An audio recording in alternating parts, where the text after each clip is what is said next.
But for me as a dyslexic, I think that's completely unfair. Can't wait to get the shitty comments on this. From my understanding, my brain works definitely differently. I think it from a neuroplasticity point of view, it's actually only half my brain works.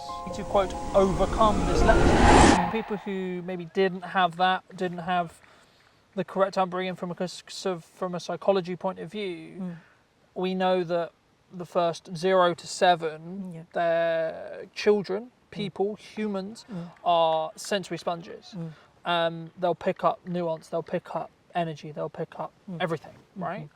I mean, do you think that until someone works on healing on that, or they look to work on that, that can, if they don't, lean into I'll use the term, keeping up with the Joneses-esque like career path, or they maybe get in a job and they get the big house and they get the big car, and because obviously a lot of people who potentially are watching this or potentially consuming this are in the business world, and I think a lot of people sometimes they work in C-suite, they work in upper corporates for maybe some of the wrong reasons, right? Maybe they're looking to push not just because they're passionate about trying to make a difference, but once they have the mortgage, once they have the phone, once they have the big car, once they have the financial commitments, they're forced into, I have to stay here because I need to have the money coming in so I can pay for the big house and so on. I mean, to phrase it into a question, is it something that is linked, would you say, between like the lack of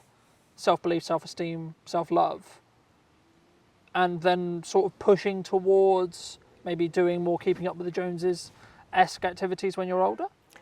I think it's difficult, that one, because I think society in itself is a bit at fault because they emphasise those parts so much. But surely if I have the self-love and self-understanding and self-belief, then I'll be more likely to push that back from a societal point of view. I'll be more likely to say, no, I don't need that because I love myself and eventually I am enough, that kind of...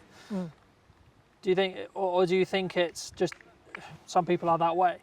Well, I think the word driven is the word that's used a lot in these kind of situations, but I think if I say, and it's only because you yourself were watching a programme that Jamie Oliver actually put on television, that 1 in 6 children are diagnosed with dyslexia, and 10% of the population is diagnosed with dyslexia. And tragically, the other percentage of these situations that's never diagnosed, people can go down the wrong paths, as he commented. I mean, something that, glad you mentioned it, like something I was really surprised about was the likelihood of you going to criminal or prison or equivalent. And I think I said to you after I watched it, I went, how the fuck have I not gone down that way? Because I've been very aware from a very young age, I may have addictive personality, I may have gone down the wrong, if I had gone down the I didn't, but if I had done, it could have, my life could have been very, very different. And I don't think that would have been a positive. Do you think that's is that the nature of, not even necessarily linked to dyslexia, but like coming from that lack of self-belief? Like, is that something that someone will deal with as a coping mechanism?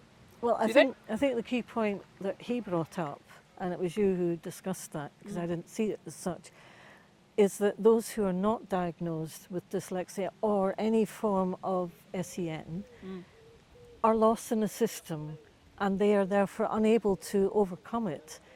And the reason why you didn't go down that road, personally, I would think, is because it was discovered very early on.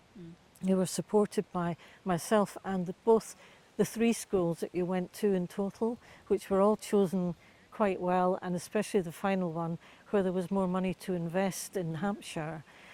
I think that all was a huge plus, and you yourself were very determined, because the thing about school is if people push onto children and adults as they're developing and make them either be totally overwhelmed by the level of that, overwhelmed by whatever level of either teacher or the peers are towards them, or you can be determined to say, I will prove you wrong, and you were definitely that person.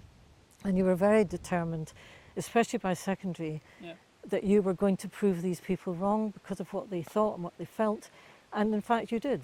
And then you've gone on to do that even more so with running a Well, business. I'm glad you mentioned this because I was going to ask you about that anyway. How was, from your perspective, and something I'm interested to hear is like how it's been for you, because obviously you've seen it from an idea in my head to now full-fledged career, full-fledged business Yeah. that, touch wood, will continue to grow to strength outside of a couple of outcrop of years, right? Yeah. I've talked about that in content, I won't go into it now, but how has that been? Like, is it like, how's it been?